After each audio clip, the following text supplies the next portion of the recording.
Leo naendelea kumsindikiza ndugu yetu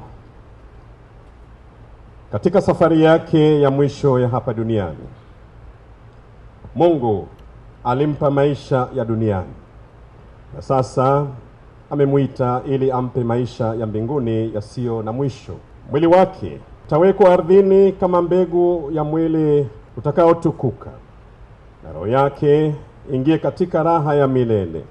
Tunakuomba Bwana, kwa niaba ya serikali na wananchi wa Zanzibar, napenda kutumia fursa hii kutoa salamu za pole kwa Mama Lukuvi na familia ya marehemu, kwako Mheshimiwa Rais wa Jamhuri ya Muungano wa Tanzania, kwa Mheshimiwa Spika wa Bunge na wabunge wote, kwa wananchi wa jimbo la Isimani, familia, ndugu, jamaa na marafiki wa marehemu kufuatia kifo cha kiongozi wetu mwandamizi marehemu William Lukuvi.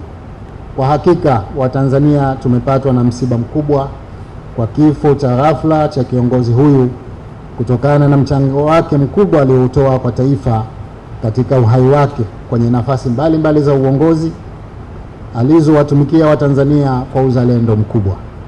Marehemu William Lukuvi ni miongoni mwa viongozi waandamizi wa serikali ya Jamhuri ya Muungano wa Tanzania aliyeitumikia katika awamu mbalimbali za uongozi wa nchi yetu.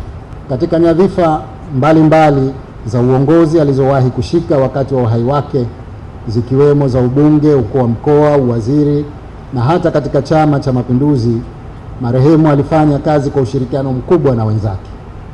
Alikuwa ni mzalendo aliyejitolea kwa dhati katika kulitumikia taifa letu kwa moyo na aliweka mbele maslahi ya nchi. Tutaendelea kumkumbuka kwa juhudi zake katika kushughulikia changamoto za wananchi, hasa wanyonge, katika kukabiliana na migogoro ya ardhi nchini. Watanzania wengi watamkumbuka kwa namna alivyofanya kazi za utatuzi wa migogoro bila kuchoka usiku na mchana, jambo ambalo ni mfano mzuri wa uwajibikaji kwa kila kiongozi. Kwa hakika namna bora zaidi ya kumwenzi mpendwa wetu marehemu William Lukuvi ni kuendeleza maono yake na kuiga mfano wake bora wa kuchapa kazi kwa bidii, uwajibikaji na kuwatumikia Watanzania kwa moyo na uzalendo.